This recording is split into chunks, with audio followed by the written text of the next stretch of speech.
Wikileaks warns of sonic screwdrivers. Get ready for creepier ads based on all the information that your ISP knows about you. Brian X. Chen from the New York Times is here to tell us how to protect our privacy at the border and soft, solar-powered robot skin. All that and a whole lot more coming up on Tech News Today. This is Twit. Bandwidth for Tech News Today is provided by CashFly at CACHEFLY.com.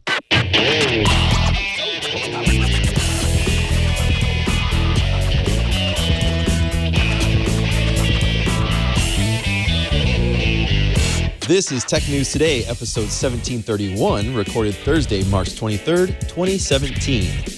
This episode of Tech News Today is brought to you by Rocket Mortgage by Quicken Loans. When it comes to the big decision of choosing a mortgage lender, work with one that has your best interest in mind. Use Rocket Mortgage for a transparent, trustworthy home loan process that's completely online at quickenloans.com/TNT. This is Tech News Today. Welcome. We're going to talk about some tech news and happy National Puppy Day. Oh, yeah. Mm-hmm. Oh, yeah. I'm Megan Maroney. I'm Nathan Olivares-Giles.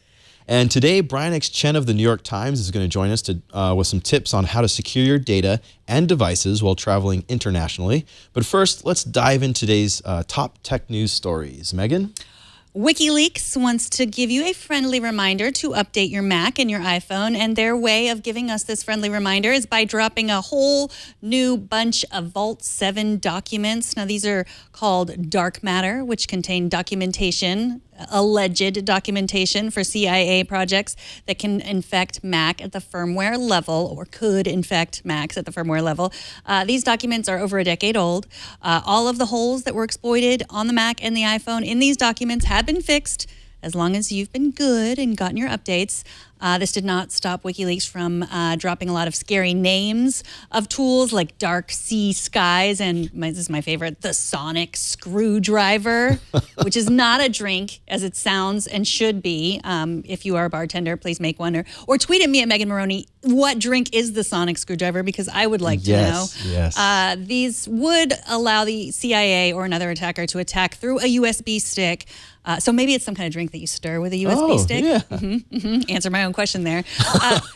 So is this a sort of nothing to see here? What do you make of this, Nate? It does sound a little bit like a nothing to see here kind of issue if you've kept your devices up to date with the latest OS. And luckily, Apple delivers OS updates directly to iPhones, to Macs, to iPads, all that good stuff.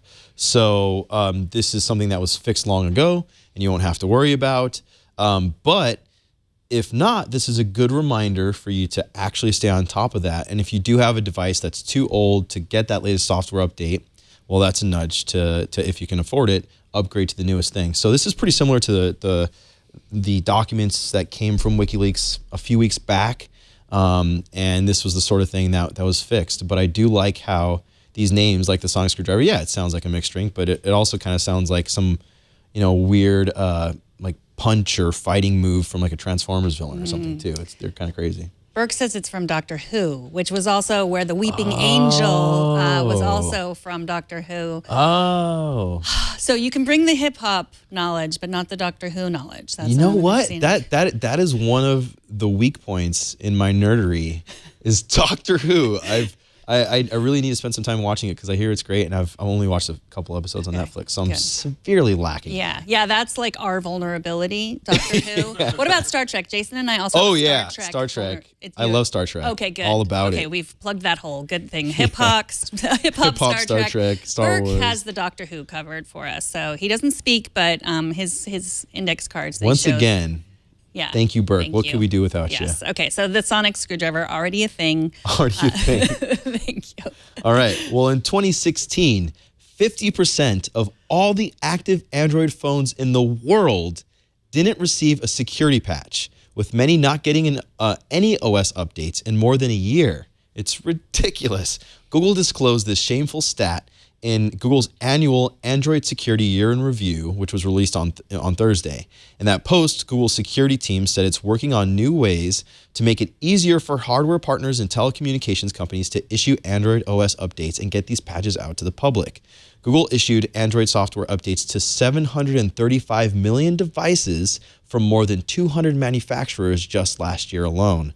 Adrian Ludwig of the Android security team told TechCrunch on Thursday that last year it was able to cut wait times for OS security updates from about 6 to 9 weeks down to just a few days by working more closely with carriers and manufacturers. But these updates largely only make their way to phones if you have like a high-end flagship device, which really isn't good enough, as we see here, if half of the world isn't getting these updates. So what do you think about this, Megan? I mean, it kind of, I hate to say it, but it's almost a bit of like a class issue. If you can afford a Pixel or a Nexus device, get that. If you can afford a Galaxy or some high-end LG or whatever, you know that you should be getting your updates in a fairly timely fashion.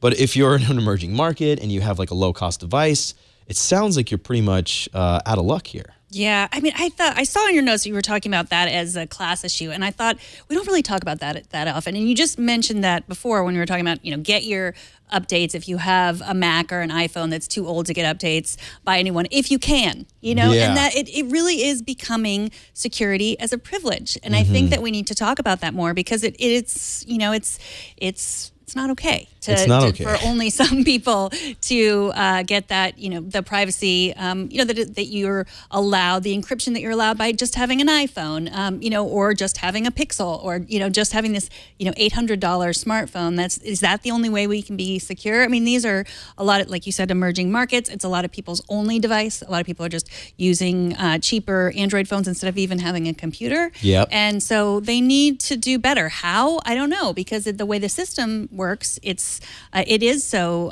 spread out. It requires a lot of money.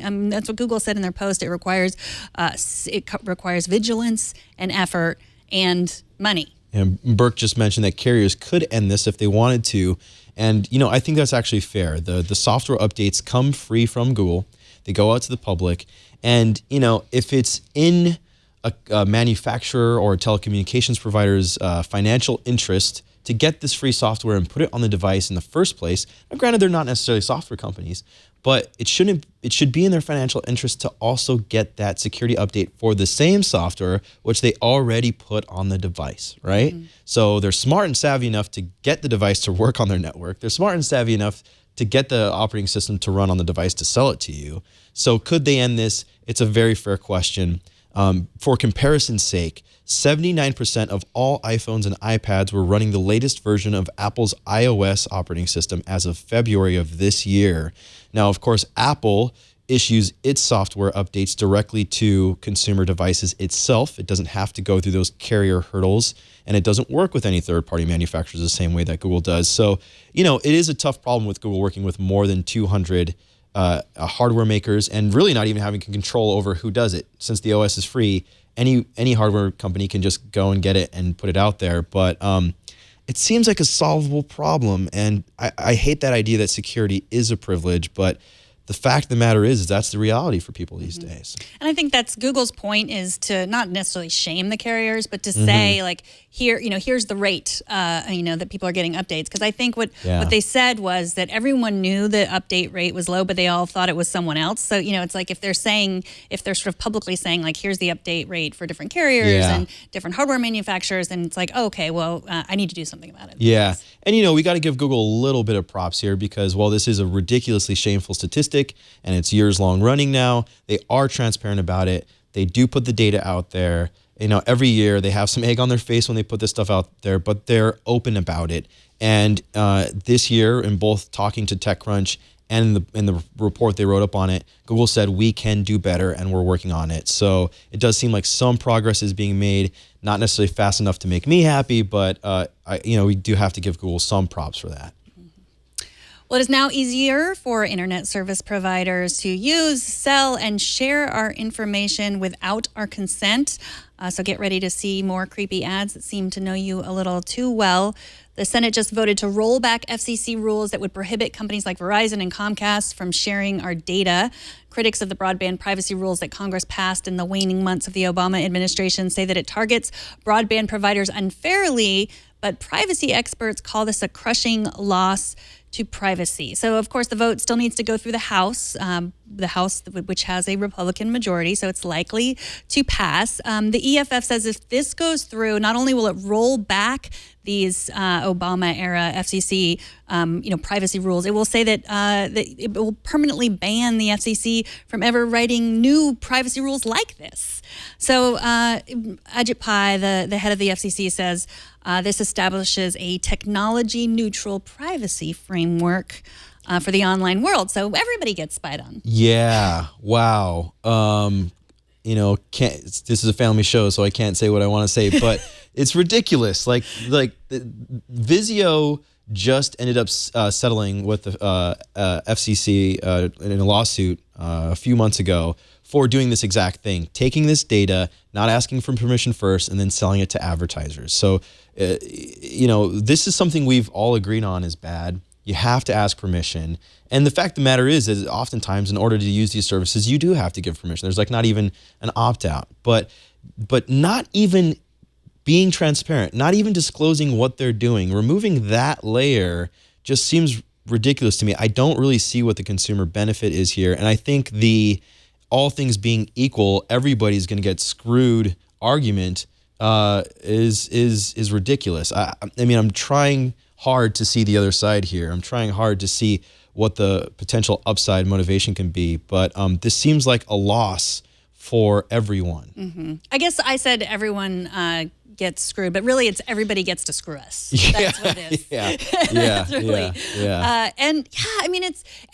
Okay, so I get it. I don't have to use Gmail. I don't have to use Google Photos. I don't have to use an iPhone. There's so many services I don't have to use that I use. It's a trade-off. I have to use an ISP. You do. I mean, I don't have to. I don't have to go on the internet. I mean, well, you know what? I'm glad you said that because you're right. You don't have to go on the internet. But the reality is, for most folks in developed countries and in developing nations, if you want to go get a job, if you want to complete your educational process, whether it's high school or college or anything like that, you're going to have some tech literacy. You're going to have to know how to operate on the internet, if not use some basic software. So yeah, you could opt not to use the internet. You could opt to stay away from tech.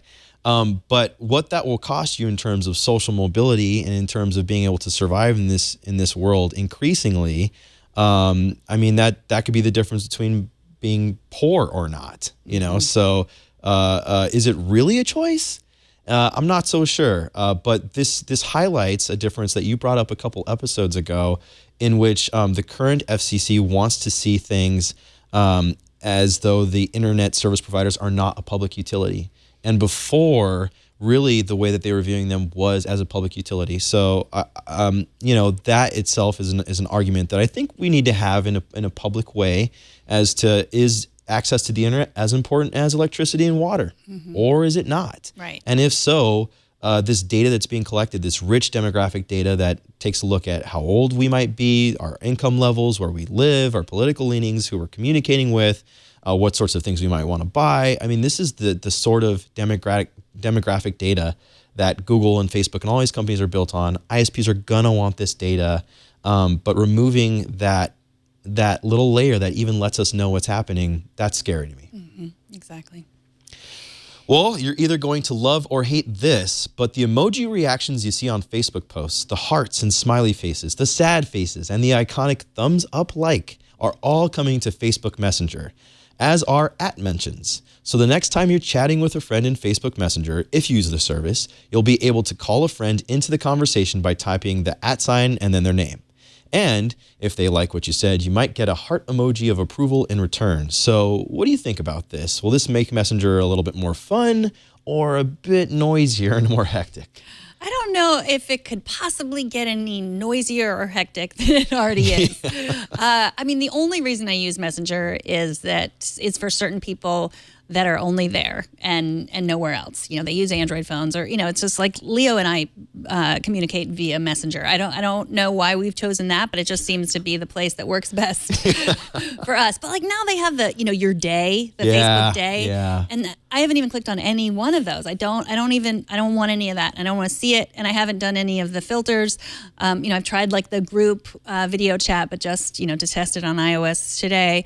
What I do like about this is the ability to respond like with an emoji or the emoticons to a particular message. Yes. And that that they have that in iMessage or Apple Messages. Yeah. And that's really nice because if you've been in a group conversation or a long conversation and you want to agree with something, but you're 2 messages or 3 messages behind, there's no way to go back there, and it's just tough. And so the group messenger, Facebook Messenger chats that I have, they move so fast, and to say yes, I agree, and I don't even know what I'm agreeing to. It could be something that I really do not agree with. So it's nice to pick out a certain, to like a certain photo that's earlier in the message, or to agree, or to comment on something earlier, which you'll be able to do in Messenger. That's the only thing I like about it. Yeah, no, those are good points. I do wonder though, since we saw this, as you mentioned, in Apple's iMessage, and now we're seeing this in Facebook Messenger, these little emoji reactions to a specific blurb of text. I wonder if we're going to see this in WhatsApp or even in Instagram's DMs or something like that. I mean, these things seem to ripple through and kind of become a norm and part of the language of conversation these days. So I wonder if this is going to catch on. Yeah, or like Twitter. I'm not in many group Twitter messages. Do you do a lot of group? I find myself in them quite a bit. Oh. Yeah, maybe more often than I like. I know we looped you into one about sneakers the other day online with a Tech News Today viewer. So sometimes you get pulled into them whether you want to be there or not. Oh, right? Like you mean public? I mean like the direct. Oh, messages, the direct? No, private. I don't really do group direct messages. Yeah. No. Yeah. No. Mm-hmm. Yeah. No. Yeah. Well, speaking of messaging, Instagram now offers 2-factor authentication to everyone. So go turn it on. I'll wait for you. All right. You've turned it on? Good. I tweeted this immediately. I received a comment asking, why would you need 2-factor on Instagram? Instagram's not private. What's private on Instagram? And that is a good question. Like I mentioned, messaging. A lot of people do direct messaging on Instagram, photos, and also just messages, conversations that you would like to not have someone have easy access to if they have your password. So also a lot of people have private Instagram accounts. I did for a long time. I recently gave it up. I'm like, I just let everyone in because I just figure why not. But you might want to keep it private. You don't want someone to be able to impersonate you if they have you just want to make it harder for someone who happens to have your password. So I think this is a good thing. I think it's a great thing, and I think you're right. Go and turn it on right now. Every service that has 2-factor authentication, you should use it. And it's a bit of a pain in the butt when you're trying to log in and then they send you a special code to your phone and you're like, I got to do this. But the difference between that and then somebody actually breaking into your account and then taking things over, whether it's public or not, it's worth it. It's worth the effort and worth the hassle. Also, I think the adoption of things like this on apps like Instagram sends a clear signal to Facebook, who owns Instagram, and all of the tech companies out there that this is a priority for us and that privacy and security is an expectation and not just a privilege, which ties back to what we were talking about earlier. Exactly. They had a whole 3 or 4 announcements Instagram did. The other announcement they made is they're going to be blurring sensitive content. Yes. It'll be screened and flagged by a review team. So I assume that's people and not robots, but who knows? A mixture maybe. So yeah, I mean, I guess Twitter does this, right? I mean, I'll occasionally see something that claims to be sensitive before, and it's just blurred. It doesn't, doesn't stop you from, it doesn't delete it. It's not like you free just kind of have to speech take that issue. action to unblur it. Right. Yeah. So what do you think about it? I think it's kind of interesting. Instagram, unlike other social networks, is a place that for some is a bit of an art gallery. A lot of artists, a lot of photographers use Instagram in ways they don't use other social networks. And already Instagram has its no female nipple rules, which has resulted in some people getting kicked off. And of course, the argument of, is this art or is this not, being brought up, and what makes sense for what context. So, honestly, I think I'd rather see some blurring and then you making that conscious decision to engage with what might be questionable on the other side. Mm-hmm. And if you're really that sensitive to things and you can steer clear, I think that would make a little bit more sense. So, I think it's good. I think it's good that they're kind of experimenting with this and seeing what their users want and what makes sense. Mm-hmm. Well, let's take a minute to thank our sponsor of this episode.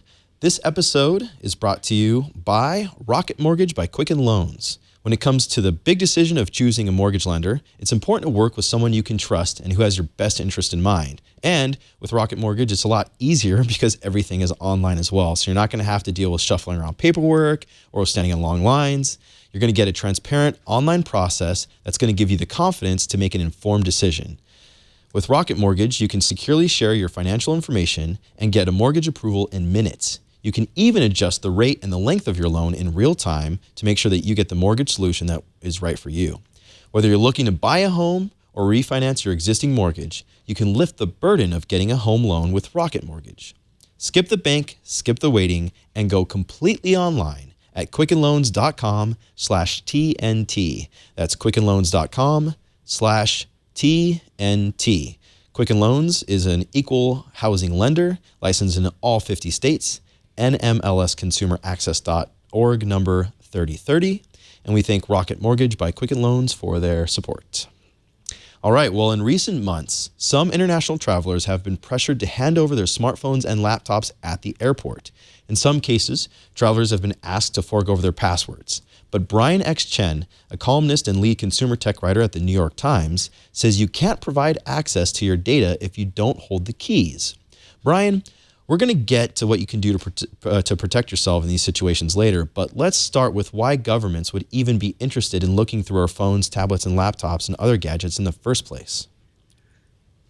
Well, there's a number of reasons why you might be searched when you're crossing the border. So if you're suspected of any sort of terrorist activity, or there's tons of reasons for why your information is definitely useful for people to know about at this point, including if you're a journalist, for example. Like, people are interested in who your social media contacts are, who your sources might be. So it's really just open to your imagination at this point. Well, that being said, what sort of rights do we have, as any travelers do, when running into border agents who are asking for access to this sorts of sensitive data? Legally speaking, you're not required to give up your passwords for your social media accounts. You're not legally required to unlock your phone either. But oftentimes when you go through border or when you go through customs, people don't really abide by those rules. That is, Border Patrol agents don't necessarily abide by those rules, and they try to use intimidation. So you should know your rights, as in, like, you don't have to give out this information, but just know that if you try to resist, they're going to try to make it very uncomfortable for you. It's interesting because it's so, it's based on a lot of the, old-fashioned rules. Like, you shouldn't, you say in your piece, the one thing you shouldn't do is lie. But, right, to me, it's like, well, your password, you don't have to give up your password necessarily, but if you say, it's like giving up your license, I don't even think that is really, it's illegal for them to ask that. But once you don't do it, you're going to immediately look suspicious. You're going to miss your flight, and you're going to end up, being, depending on probably, sadly, what you look like, you're going to be held for a long time, and that's, absolutely not right. So, there's a few things that you say to do. You say you disable your fingerprint reader. Now, why would you do that? In legal cases, judges have been able to compel people to share their passcodes, but so far they haven't been able to compel someone to provide their fingerprint to unlock their phone. It was the other way around. Sorry. They've been able to compel people to use their fingerprint to unlock their phone, but not their passcodes. And part of the reason why is just the right to remain silent and not share any information that might incriminate you. So the passcode is a little bit trickier to get people to share than the fingerprint itself. That said, it's not going to be impossible for a Border Patrol agent to make you share your passcode, but I think it's much harder to. So you might as well just turn off your fingerprint sensor when you're crossing the border. That's my tip. It was pretty fascinating to see this column drop on a Tuesday. And then on the same day, I'm sure you couldn't have guessed it, both the United States and the United Kingdom announced a ban on the in-flight usage of electronics bigger than a smartphone from 10 Muslim-majority countries into the U.S. and the U.K. Right. How did that, change affect the advice that you're giving us here, and does it kind of speak to maybe a fluidity of the situation of this? Well, it's funny that coincidentally that happened, but I had done this column I'd written about 2 weeks ago, and that news about the so basically the new rule or regulation on airlines coming from certain countries to the United States is that you can only bring cell phones onto the flight, whereas you have to check in anything that's larger than that, like laptops or tablets, have to go in checked luggage. And what was convenient about that story publishing the same day, this story we're talking about, was that a lot of the same rules apply that that you should have already been doing in the first place. So now that you have to check your luggage, check your laptops into luggage, you should be encrypting your devices. You should be turning on two-step verification and so on, because if the TSA or somebody checks your laptop while it's being checked in, then it's much harder for them to look at your data if you encrypt the files. You also recommend that people use LastPass, which is a great recommendation in general for security. Right. But couldn't they, if you say, oh well, it's all, I don't know my passwords, but couldn't they then ask for your LastPass password to get all your passwords? I think a good way to get around that is to just not know your master password either. Have it written down and leave it with someone you trust at home. Call that person when you get to the place that you're trying to get and ask them for the master password. So there's really very little that anybody can do to you if you just simply don't know the information. They could try to put a gun up to your head. They could interrogate you for hours, but if you just don't know your passwords, including your master password, then what are they going to do? So ignorance is probably the best tool here. It sounds like in this case, ignorance is not only blessed, but like a protection measure, which is kind of hilarious to think of. Now, with these tips, really, focusing on international travel, does this sort of stuff apply to traveling within a country or within state lines? I mean, how much can this really be applied to any sort of law enforcement agencies? I think these tips apply mostly to traveling abroad and coming back to the United States from abroad. And it's going to vary depending on where you're coming from. If you're coming from China, you probably do want to use, say, example, a burner device like an extra cell phone you might have or an extra laptop that doesn't have your sensitive data on it. I think we have to be careful and we have to be diligent about researching the different rules for different countries and, the privacy laws there before we, make considerations of what exactly we're going to do with our data. But, that's a key takeaway is that you have to research where you're going and what privacy protections there are around your data before you travel there. So essentially what you're saying is if you're going to travel abroad to these places, pretend like you're going to DEF CON. Right. Yeah, exactly. Yeah. Okay. It's a good rule of thumb, but this is the world we're living in right now. Yeah. All right, well, I'll ask you one last thing before we let you go here. I'm sure there are going to be some folks watching this who are saying, why not just give the access to all the stuff? Why not let them just see all of your selfies, possibly your naked photos, whatever you got on your phone, whatever it is you got? Why not just give them the full access? What have you got to hide? What would you say to those folks, Brian?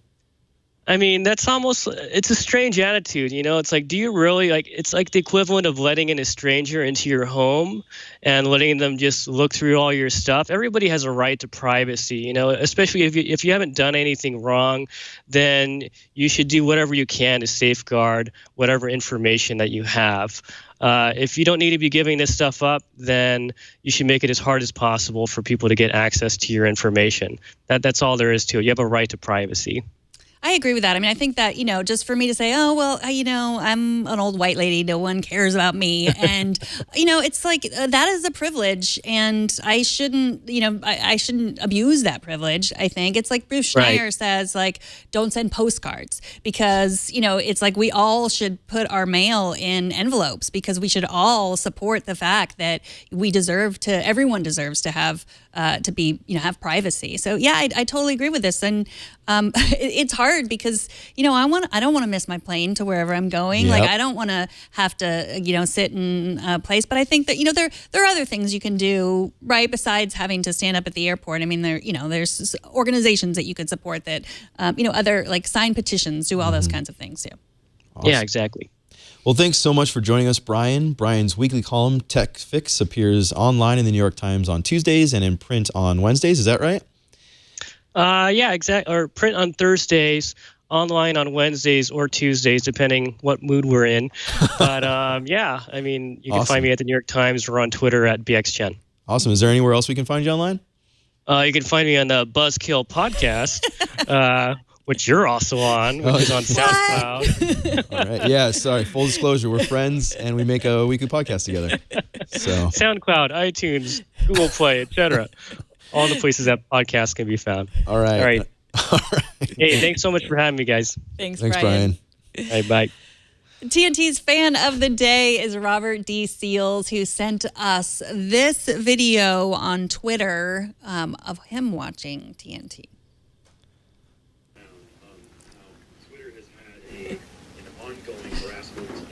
So he watches you in that tiny little box. I think that's you and Jason, or is that you and I guess. I can't tell. It's so small. I believe it's you and Jason. That's awesome. Well, it looks like he's watching us on what appears to be a Windows 7 machine, I guess. Awesome. And with a beautiful picture of his family in the background. So Yes. nice wallpaper. Appreciate the support. I love it. If you want to tell us how you watch TNT, we don't judge. Windows 7, as long as you get your updates, we don't judge. Just record a video, take a picture of yourself or your setup, post it on Instagram, Google+, Twitter, Facebook. Use the hashtag #HowIWatchTNT, and we will find it. And finally, tonight, Forbes says researchers have developed robot skin that is softer than human skin on the hand. Scientists have been working on smart skin that mimics our own skin for a while. This skin is designed for prosthetics. It's also solar powered. The photovoltaic cells have sensors made of graphene and silicon, which is environmentally friendly and cheap. So great for prosthetics, as I said, even better for the robot apocalypse, because there's nothing scarier than a robot with skin. Oh my God. I love this. I mean, like, what does it like? Okay. The skin is softer and more sensitive than human skin, which means like